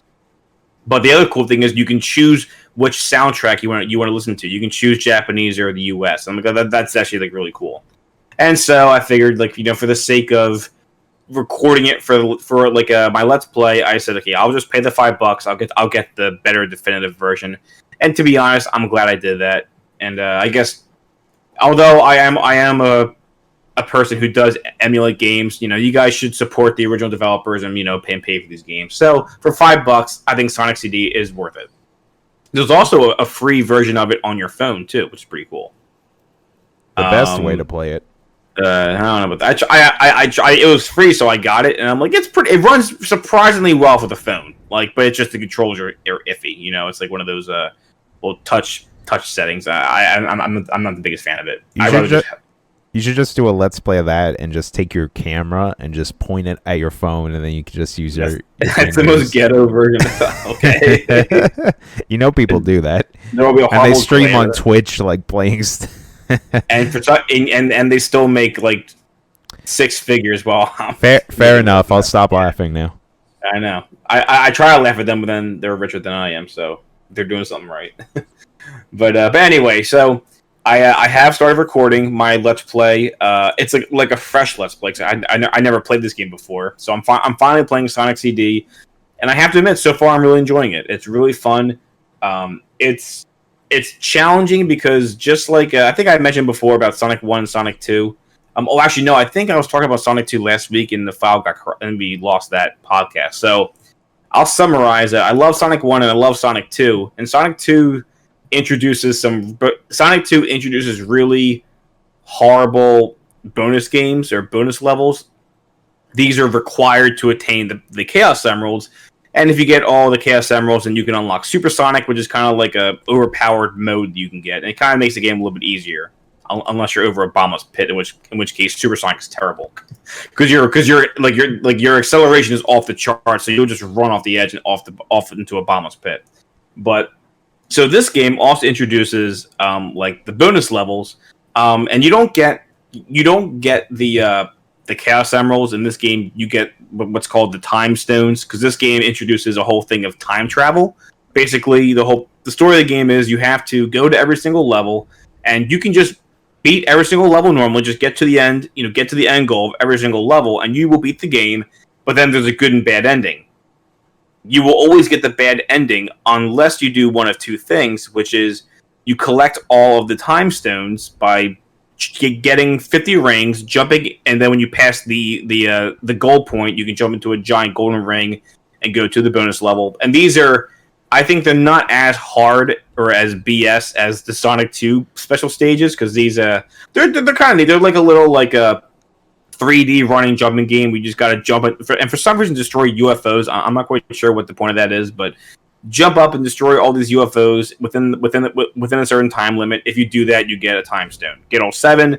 You don't get Supersonic, because again, these are not Chaos Emeralds. But if you get all 7 time stones, you basically will get the good ending, because you every single stage, again, you can time travel in a stage by passing a past or future sign. And then you got to get to a certain speed, and then you can basically teleport or time travel to either the past or the future of that stage. If you to go to the future, it's like dark and desolate because Robotnik took over the world or whatever, and it's harder the worlds are harder. If you go to the past, the worlds are primitive and basically like it's like as if Robotnik just started trying to take over this land. And if you go to the past, you'll find robot generators. And only in the past of the level will you find the robot generator. So, if you don't want to get all the time stones, which will give you a good future for all of the stages, if you go to the past of every single stage and find the robot generator and destroy it, and then complete the level, you will guarantee that you'll get a good future for that level. And it's cool because then after you destroy the robot generator, and then you go and time travel into the future, you will then go to the good future, and the level is easy. There's like no there's like no bad guys, and it's bright and cheerful. And it kind of makes you feel good when you achieve that. And once you get let's say you don't want to do that, because I admit it is super tedious trying to find all the robot generators. But if you do want to go and just get the 7 time stones, then automatically you will have a good future in every single world. So that's like it's kind of like you can choose A or B to get the good ending for the game. I mean, that seems horribly inaccurate. What future is bright and cheerful? Come on, I know. Mike. Excuse me. Come on, Sonic 2. This is Sonic CD, not Sonic 2. Oh, excuse me. I'm sorry. No, anyway, but that's Sonic CD, and and it's funny because Sonic CD is considered to be a lot of Sonic fans the most favorite Sonic game of all time, not just the classic 2D games, because I'm pretty sure it's not so much the time travel gimmicks, but this is actually the game that introduces us to Amy, who's like Sonic's like the pink hedgehog, his girlfriend. And this is also the game that introduces Metal Sonic, who's like one of like the more popular Sonic villains. So that maybe that's why the game is very popular. But yeah, I mean, so far I'm enjoying it, and I am looking forward to playing it and recording it. And I'll definitely upload some. It'll be like, just like, you know, like kind of like how we're doing like fresh Let's Plays. This is probably going to be like my. I'm probably not going to be playing Subnautica anytime soon. That game is just, it takes too much time for me to play and record that game, so I might just stick with Sonic CD because it takes a lot less time for me to record and play that, or at least so far it has been. Because he moves so fast. Yeah, exactly. Yeah, like because I mean, so far it'll probably take me like a couple more hours to beat the game. I'm gonna do my best to try to get a good ending, but I don't know like where everything is in the game yet. So, you know, maybe I'll do like a second Let's Play at some point in the future. But yeah, I think I'm gonna move on to that being like the main Let's Play I'm gonna be doing. That's not with you and me playing it at the same time, or like, you know, one of us watching. Yeah. But yeah, so yeah, I've been playing some classic Sonic, and I've been really enjoying it. And yeah, so how about you, Corey? What did you watch and play last week? This past week, excuse me. Yeah. Well, I got a plethora because we also got the week beforehand as well. That's right, yeah. I watched a few movies. I'm going to try to briefly glaze over these because I don't want to spend too much time on any of them. Not that I hated them. I honestly enjoyed all of them, but I just want to, you know, focus on the gaming stuff more or less. So I watched, while I was in Columbus with like my girlfriend and her mom, we watched We Summon the Darkness. This was like a movie about these three like heavy metal or like rock, like 80s rock, like punk girls who go to this like live show, and they meet these other three guys, and they kind of bring them back. And there's this whole vibe about like this like murderer, these like murders that are happening, which are like these rituals, like these satanic rituals, and they're kind of like into it, but they're also kind of worried. And it takes a interesting turn not too far in the movie, which I won't give away. But I enjoyed it. It's like all set in like the 80s too. Johnny Knoxville is randomly in the movie. But it's pretty good. I enjoyed it overall. It's like a thriller movie. They were pitching it as like a horror movie, but it was more of a thriller. But I liked it. Next, I watched The Wrong Missy. This is like David Spade's like new Netflix comedy movie. I do want to watch this. I again can't remember the name of the female lead who's in it, but she's also a comedian. She's very funny. But yeah, oh, go ahead. Oh, I was gonna say I don't know her name either, but yeah, she's been popping up. She's in a bunch of stuff. I can't remember her name, but she's very funny. Don't worry, I'll look it up. But yeah, this movie was very funny. Basically, the plot is David Spade's character goes on a blind date with the Missy, which is this comedian lady, and it's like Lauren Lapkus. Thing, yes, yeah. There it is. Name. Yes. And she's like crazy, and he like literally just wants to get away from her and does the classic like, oh, I'm gonna go to the bathroom, and tries to escape. And he's like, you know, like talking to one of his coworkers the following day, like, oh my god, I can't believe that horrible like date I had. And then he ends up like going to the airport. I think he was probably gonna go on an airplane or travel or something. And he ends up meeting this other girl who's like identical to him and gorgeous, and they're like they have like exactly the same like traits. Like it's a movie because it's so unbelievable. And his work is doing like a vacation retreat for a weekend, and he can invite someone with him.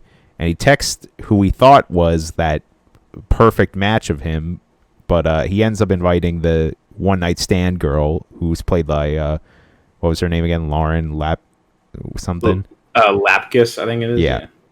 And then you know, the whole shenanigans ensue where he has to spend like the whole weekend with her, and it's very funny. I really enjoyed this movie. And then we watched I Now Pronounce You Chuck and Larry, classic Adam Sandler movie, and Kevin James.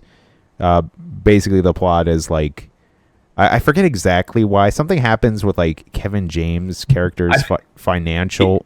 Yeah, I think it's like because like him and Adam Sandler are firefighters, and he like They're doesn't like have best friends. Yeah, yeah, and he like doesn't have good insurance. 'Cause I think his wife passed away, so that's like she did. So it's like, well, what if I pass away? Well, like I need to like make sure my kids are financially okay. Yes. So like neither of them are actually gay, but they, you know, are like, oh, we could do this thing to get that legal, so the legal insurance would work or whatever. Yeah, I think like, a domestic partnership is what they call it. Or there you go, exactly. And it's very funny. I also enjoyed this movie. It holds up. I mean, it's a little questionable, but I thought it was funny. And then this weekend, I ended up watching Palm Springs. This is also a relatively new movie. I think it's on Hulu. Actually, no, it is on Hulu. Yeah, that's right. And this is starring Andy Samberg, famous of The Lonely Island and Brooklyn Nine-Nine. Also stars another pretty funny, I assume, comedian actress, who I also don't know the name of. Gosh, I feel horrible. But basically the plot of this movie is it starts off with Andy Samberg's character like attending this wedding with his girlfriend, and then like he's at the reception and he meets this other girl, and they're kind of like hitting it off, and they kind of end up like, you know, about to do the thing, and then something happens like in the desert to Andy Samberg's character, and he's kind of like thing the thing, wink, and he ends up like crawling into this glowing cave, and then like the girl kind of like follows him in there, and it's kind of almost like a Groundhog Day situation where like basically they relive this wedding day every day. Like whenever they, you know, fall asleep or maybe they die or something like that, they just keep replaying this like same exact day. And you know, there's a lot of questioning about it. Andy Samberg's character, he's been in there for a while, and he kind of like explains a lot of it. And again, this is like a comedy. It was very funny. I don't want to give too much more of it away, but I really enjoyed this. It was a good movie. And then last but not least, this was on my girlfriend's recommendation. This movie was called Whiplash. And the notable actor, I should look him up too. Gosh, I'm horrible with names. He was also in Palm Springs, which is why we ended up watching it. It's J.K. Simmons. Oh, yeah. Me and my girlfriend notably know him as the guy who voiced Cave Johnson in Portal 2. There's a video game reference for y'all. So you don't think of James Jones, J.K. Simmons, not J.K. Simmons. James Earl Jones. Not. Who are you talking about? I don't know who you're talking about. Yeah, don't laugh at me. He played just James Earl Jones, James Jonah Jameson, or John Jonah JJJ, the guy from Spider-Man. Oh. You know, give me pictures of Spider-Man. Right, you know, that guy. That was him. Fair enough. That's the first guy. It's been a minute since I've seen the Tobey Maguire trilogy. Gosh, put me on blast here. What? God, you don't watch every single night? Spider-Man is Tom Holland now. Get with the picture. It's true. Oh, there was a really funny meme I saw. Sorry, side note. It's that meme where like there's like a parent with their kid in the pool, like, oh, we're having so much fun, and the other kid's like drowning, and then the third kid's like at the bottom is like a skeleton at the bottom of the lake or bottom of the pool. And It was Tom Holland's the one with all the attention. Tobey Maguire's drowning, and then the skeleton was the other guy. I can't remember the name of the second Spider-Man guy. Is it Andrew Garfield? Or... That's it. Yep, it was him. Look, I got that one. Yeah, I just thought it was so funny to think, wow, this is like the most accurate meme I've ever seen. I agree. I never even watched those movies. I do like the Tobey Maguire trilogy. I just haven't seen it in a while. Yeah, I enjoy the Tobey Maguire one. The third one gets a little bit like, it's iffy, cheesy. But they're cool movies. And then the second, like the Amazing Spider-Man, which was the second iteration, I watched them and like these are okay, but I can definitely see why people don't like them because they're just, if anything, they're supposed to be more accurate to the comic books than the Tobey Maguire. That's what I heard. Yeah. But and then apparently I actually have never seen any of the newer ones. I just have no need. I think it's because like I'm tired of Spider-Man. I need a Spider-Man break. And but I heard these are even more accurate to the comics. I don't know if that's true or not, but that's what people are telling me. It's funny because I was actually going to bring that up when we were talking about the DC stuff, because I feel like it's very comparable to Batman, because, you know, we had Christian Bale, which at this point was really kind of almost back in the day, and then we had Ben Affleck, who I thought did a really good job. I actually really liked him as Batman. Yeah, me too. And now we have the vampire. Yes. Yes. I really don't want to give him a lot of crap. Apparently he is a very good. I mean, but I think we just can't help but make fun of the fact that yes, you were. That's what he's known for, and he hates it. He hates it so much. To be fair, I'm sure he was an aspiring young actor thinking, like, yeah, wow, this is a really popular book series. I can't wait to... Yeah, he probably made a lot of money from all those movies, even though he hates it. Well, I think he hates it because, like, there's not enough of the fans to outweigh the amount of, like, the trolls who just think of him as the sparkly vampire. Fair enough. Yeah. But anyway. Yeah, anyways, back to the movie, Whiplash. So yeah, J.K. Simmons' character is like this like kind of dickish music teacher, and he kind of finds this young like straight out of high school teen who's like really good at drumming, and he's going to this like prestigious like college in New York for musical arts, and he kind of like picks him up and takes him under his wing, or not really takes him under his wing, but invites him to like his music class, because there's like multiple different music classes. And it's kind of just like following this young adult or new teen into college, and he's kind of like torn because J.K. Simmons' character keeps like kind of telling him like, you could be great, like you could really push yourself, and he's kind of like, but you know, I kind of want to meet friends, I kind of want to like go on dates with this girl and try to get to know her better. But, like, he's also just kind of in his head being like, well, what if he's right? What if I do, like, push myself really hard? And, like, there's, like, scenes where he's just, like, constantly drumming and getting, like, these blisters on his hands and stuff. It was a really good movie. I've never seen this. I honestly don't think I've ever heard of it before, besides my girlfriend praising it. And she's like, we should watch this. I think you'll like it. And I'm like, all right, I know nothing about this, but let's go. And it was shot really well. It was a great movie. I really recommend it. All right, cool. I'll have to put that on my my maybe list. It's like it's a lot about like drumming and like this young adult or like early teen like going through the I don't know. I really enjoyed it. Right. But yes, that wraps up our movies. Who cares about those things? Video games, that's what everyone loves. And comes to the Level Withing Podcast 4. I played a bunch of those. So last week, well, actually a while ago, I started a little game called Gato Roboto, which is kind of this little love song to like Metroid or Mega Man or Metroidvania type things. You kind of control this like little cat who finds this like robot suit which has like, you know, just the arm cannon and kind of like all the foibles of the, you know, power suit that Samus has. And yeah, it's kind of like a very light like Metroid game, almost very similar to what I think the first Metroid game is. It's a very short little game. It's kind of got like a Game Boy, like the original Game Boy style graphics. Like it's a very simplistic game, but I thoroughly enjoyed this. It's also very short. It's like a 3 to 4 hour game. Maybe that'll be appealing to some of y'all who don't have enough time to beat certain games, but it was great. It was a great short little game and very fun, very well made. There was good music too. You know, I liked it a lot. Nice. Next up, I also started Bastion.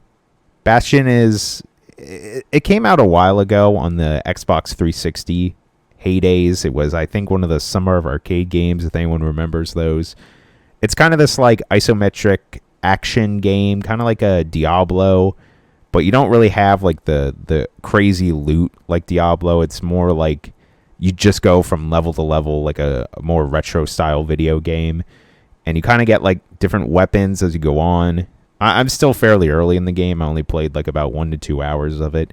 But you can, it's fun because you can kind of like pick your different play style. Like you can either have a heavy hammer that's like, oh, you get like one hit, but it does a lot of damage, or you can get like a very fast like little sword that can deal a lot of different slashes, but you know, they don't do as much damage per slash.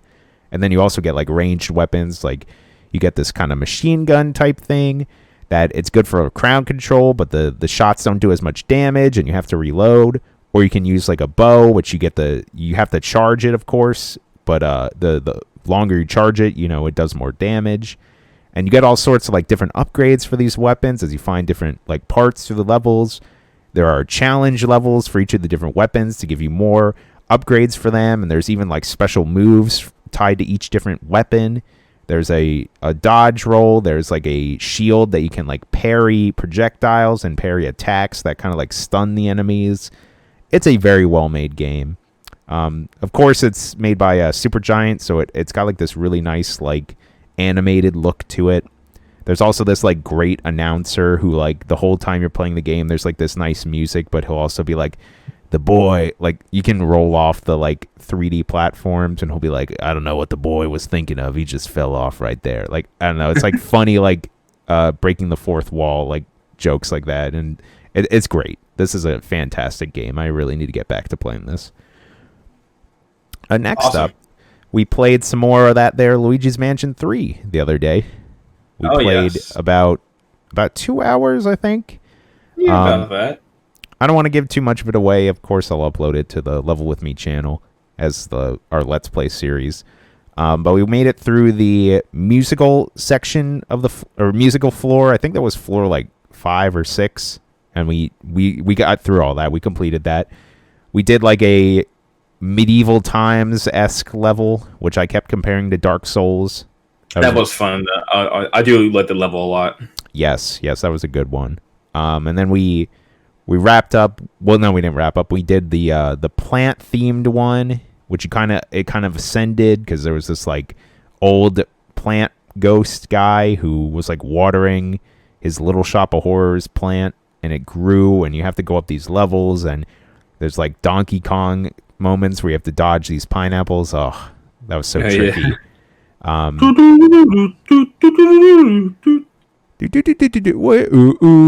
That's supposed to be the death music. Yeah. Spoiler alert, I died there.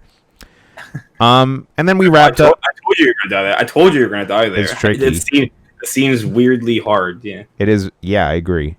And then even that boss fight, I was having trouble like getting that plant to eat those like pumpkin looking fruit things or whatever. And then we wrapped up on the like movie theater themed area.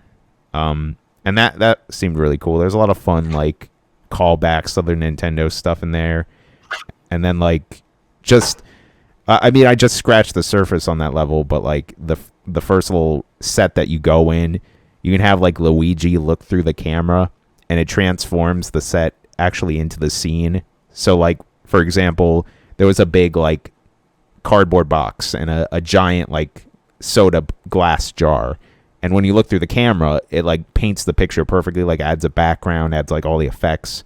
And then you can have like Luigi walk onto the set and like interact with the stuff, and it kind of makes it like real. And I really enjoyed that. And there's like 3 more of those, or maybe even 4. So that's been a lot of fun. I've been really enjoying that. Next up, I continue to play more Legends of Runeterra.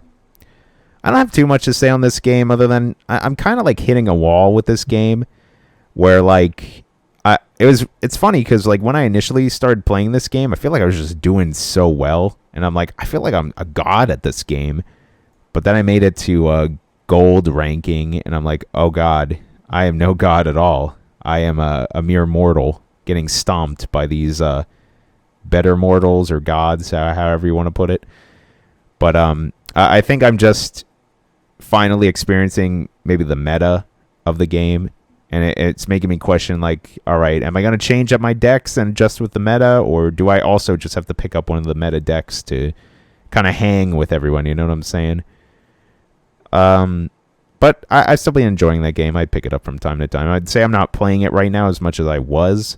That might be changing, though, because this Wednesday there's going to be a huge expansion where they're going to add a bunch of cards, which I'm looking forward to that. So that's been going on. I also hopped back into Call of Duty Warzone this last week, and I've been really enjoying that. I kind of just been in the mood to shoot some stuff, play a first-person shooter, especially a Battle Royale. I've been having a lot of fun with that. I've been getting close. I never got a win in that game, and the other day I got like 3rd in solos, so I was pretty happy about that. I'm getting some good like kill counts too. Like I would say for me, I would typically maybe get like 3 to 5 kills every round, maybe. But I had like 2 rounds where I got about like 10 kills, so I was pretty happy with that. Also, when I was streaming that game, my one buddy just like, hopped in and was like, "Oh, hey, I have some free time. Is it okay if I play with you?" And I'm like, "Oh, absolutely." So that was fun to like play with him for a couple rounds. Last but not least, I started Twitch's newest trend of a game, which is Fall Guys. Fall Guys. I started playing Fall Guys. Guys. Hey guys, I started playing Fall Geese. Fall Guys. So for those of you who don't know what this game is and keep hearing about it, it is, I would say, akin to a battle royale, where it's like a massive multiplayer game, and there will be one who wins that sweet crown at the end of the day. And it's kind of essentially like a bunch of little like Mario Party-esque events, but you control this your fall guy, if you will, and it's a very simple game. There's actually only like 3 controls. It's like you can jump, you can grab, or you can do like a dive, like straight out of like Mario 64. And it depending on what, there are a bunch of mini games. Some are like, oh, you just have to race to the end, and you have to qualify within a certain amount of people. So it'll be like, all right, a match starts with 60 players, but only like 40 of them are going to qualify. So it's essentially like try to get to the end the quickest as you can. But then there's a bunch of like obstacles in your way. And then there are some that are like, whatever team has the most of the balls, like you have to like hoard these giant like soccer balls. But the problem is like the other teams can like, take yours, or you can take theirs, and like the insanity ensues. There's another one where it's like you have like these Mario tail type things, and you have to try to grab one of the tails, and you have to end the round with a tail. It's a lot of fun. It's a lot of like fun, like little silly games. The whole game itself is also painted as like this game show. Like there's always these like monitor or like cameras like floating around watching you. There's like these big like billboards, not for actual ads, they're for like Fall Guy ads and stuff like that. So it's all fun. The whole art style is really like bright and beautiful. It kind of reminds me of almost like a Nintendo quality. I sometimes really enjoy just looking out like to the outside world of Fall Guys and being like, oh, the trees and the ground look nice, even though they're all like kind of that fake artificial like mini golf looking type stuff. But I've been really enjoying this game. It's just like a very light, casual like multiplayer game to hop into from time to time. A very good game to stream, because sometimes you really don't even have to pay attention. Like it's kind of funny how drastic the difficulties will go. Like some of the mini games that you have to play could be very, very hard, and then some of them are like, okay, like I could literally just stand still and I actually might just beat this. And I would say the whole challenge, like you would think it's just making it to the end, but there's way more to it than that. Like you guys don't really understand, like it's a very physics heavy game. So like when you knock yourself into like another Fall Guy player running around, like sometimes your character will just fall on the ground, and like it takes like 1 second to get your guy back oriented and start running or being able to do anything. And that 1 second could like change the whole game. Like that could mean like, oh, you're not going to qualify and make it to the next round. Or perhaps maybe you knock into someone when you're jumping and then you literally fall off the stage, and it doesn't kill. Some mini games it'll kill you right away or disqualify you, and then other mini games it'll just like respawn you back at the beginning of the stage or at the checkpoint that you reach. But I've been really enjoying it so far. It's a lot of fun. And with that, that's going to wrap up our second segment. Now we're going to move on to the questions. Now, before we get to them, Mike, I just want everyone to know that if you want to send in a question, you can either send it in via an email, and the email is levelwithmepodcast@gmail.com, or you can go to the Level With Me Podcast Instagram account, and on Monday, before the podcast, we'll upload a little question segment where you can literally just type in, what you want to ask us, and then we'll give you a shout out right here live on the podcast. And these questions can be about anything. They can be about video games. They can be about collectibles. They can be about movies. They can be about why you love meatball pizza so much. You know, you name it. Whatever. It's fun to answer questions. It's fun to, you know, build the community. It just helps us all out.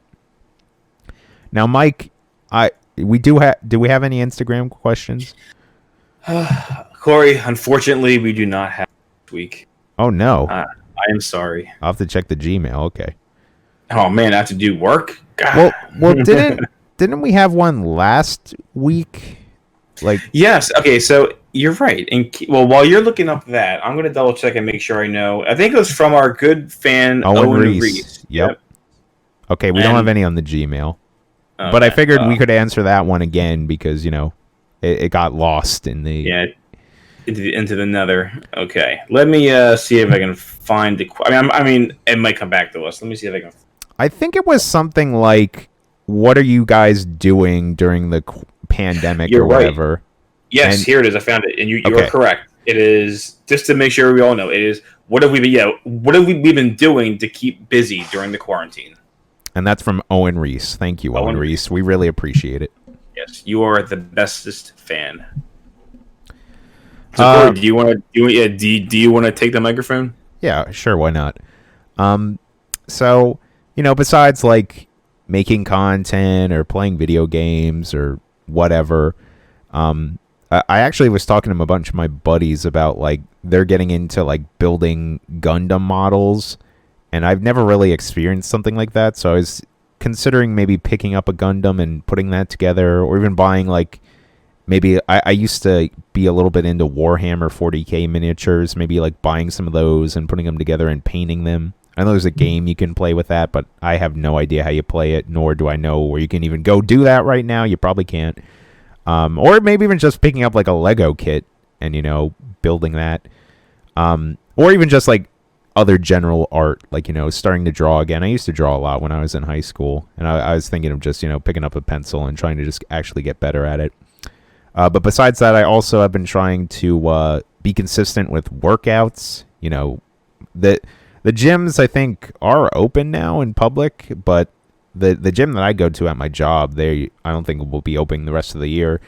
And I personally don't feel comfortable going to a regular gym, so I just would prefer finding ways to work out at my house or my apartment, whether that be just, you know, I have some weights so I could do some simple like curls, or you could just always do like sit-ups or jumping jacks or something, or I could even just go outside and go for a jog or something like that. So I guess just trying to like find a decent workout routine, which has actually been surprisingly hard. It's very hard to motivate myself, because when I get home, it's like, oh, I could just work on something else, or, you know, I could just sit on my phone and be lazy. How about you, Mike? What have you been doing? Oh, we've also been working. I remember we pointed that out. I've still been working a 7-to-3 job Monday to Friday. I go into my job. Yes, same for me. I am been very grateful to have work. It is, you know, so I really can't complain about that. It does also kind of like me being, in fact, the two of us trying to create content. You know, like that's some true. People might, yeah, like some people might be working from home. We are not working from home. We are still going into work. So kind of doesn't make working harder, but, you know, it's not like I'm on content. But that being said, that is one of the other things I've been doing just to keep myself busy. You know, I mean, I have a lot of hobbies. You know, currently, you know, I'm not living by myself anymore. I'm with my fiance Amanda. So, you know, I spend time with her, go out with friends, go out with family, doing a lot of household projects, especially during the quarantine. I've been getting a lot of that done. And I have other hobbies that you guys may know. Like I have a channel, not just Level with Me that I do with Corey here, but, you know, I have my own channel, the Collector's Vault. So that's been taking up a lot of my like free time whenever I can ever, you know, offer up some time for that. That channel is something that I specifically work on by myself. It involves me talking about, you know, sports cards, collectibles, especially like Pokemon and Yu-Gi-Oh! They're like the big ones I do. And, you know, collectible video games might get brought up every now and again. And I do enjoy making the videos for that channel. I try to add like little funny videos every now and again, add a little bit of charm to the videos. So, yeah, that's what I've been enjoying doing that. And obviously doing my Let's Plays with Corey here for Level With Me has been a lot of fun. definitely helps it out when if ever like I feel like there's nothing to do, I can always play a game, which we just like doing anyway, or I can record it for a Let's Play. And now here's something I actually maybe should have brought this up earlier, but I might even try to put some of my free time into working on a video game that I first started well over a year and a half ago, and I just really haven't had time to keep working on it. But I'm considering, taking some of my free time when possible to continue working on this game of mine, and maybe I'll put a video on Level With Me, our YouTube channel. Maybe I'll put up a little video, kind of demoing what the game is. I mean, the game it's literally just like one little piece of land, and my character that I have is animated to like walk around and shoot things. But I think that'd be kind of cool just to demonstrate. Like this is something that I would like to continue working on over quarantine. You should title that like the Fortnite Killer or something like that. The end of Epic Games. Maybe one day I could Let's Play your game and you could be like, Corey, you're playing the game all wrong. I'll just critique everything you do. Like, no, Corey, go this way. I know where the secret entrance is. But yeah.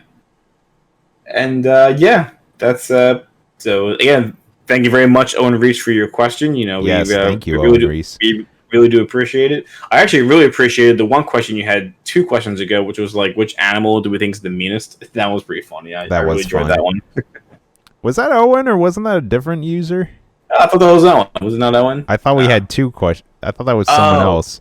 Oh, maybe you're right. Oh, sorry, Owen. I just gave credit to someone. I gave the credit to you. And no, Owen's been pretty consistent. He's like... He has been. Yeah. I was...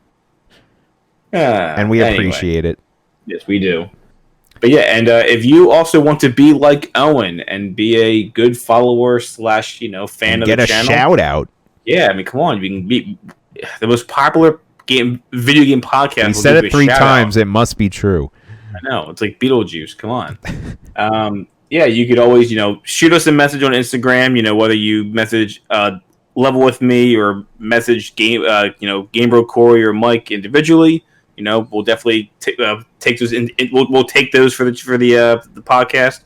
Or as Corey's mentioned many times, you can send it to us at levelwithmepodcast@gmail.com. That's another way. Just reach out to us, and we'll definitely make sure your question is answered on the podcast, because we love hearing from you guys. We really do. Absolutely. Yes. Thank you very much, Owen Reese, and really anyone who sends in those questions. It's great.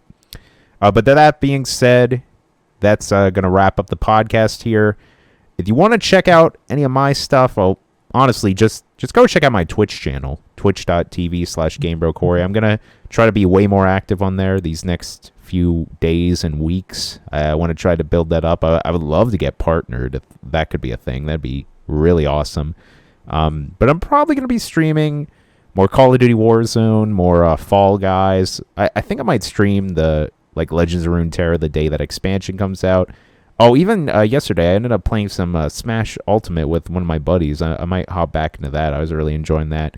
So that's twitch.tv/GameBroCorey. You could also follow me on Twitter and Instagram. Like I said, that's where I'll generally update when I'm going live. And that's again at GameBroCorey. What about you, Mike? And if you guys do want to find me, like I said, you can find me on YouTube at The Collector's Vault. We'll have all the information linked down below, so that way you can find Corey's Twitch channel, find Corey's Instagram, find Level With Me and follow the Level With Me Instagram, my YouTube channel is all down below. So, please please be a decent human being and try something new in case you haven't already. Check out our stuff. It's pretty good stuff. Especially Corey's Twitch. Corey's Twitch streams are pretty entertaining. I think you're really doing a disservice by not checking it out. Oh, shucks, Mike. Thanks. Oh, yuck. I was even going to say, it'd be really awesome, guys, if you could, promote us, tell a friend. Be like, yo, I'm listening to the best video game podcast in the world. And they're like, oh, I already listened to that because it's the best video game podcast in the world. But maybe they'll tell, their grandma or, someone. Yeah, that's what I mean. Spread the word, spread the love. I will try to tell people, hey, if you're a fan of meatball pizza, you would love this podcast. And they go, oh, you mean Level With Me? No wonder we don't have any. No wonder we don't have any followers, and no one's a fan of meatball pizza. Well, they're gonna learn they're gonna learn today. That's all I can say. I can't wait one day till we have meatball pizza merch. It's gonna be great. I really do want to start making like some funny pictures of like meatball pizza and more like meme ball pizza. Am I right? I also want to make a Ridley Dangerfield. I think that'd be kind of funny. Hey, I'm breathing fire over here. I got a towel and it's got a spike on it. Samus, what are you doing with that freeze ray? It's an ice beam, you uncultured swine.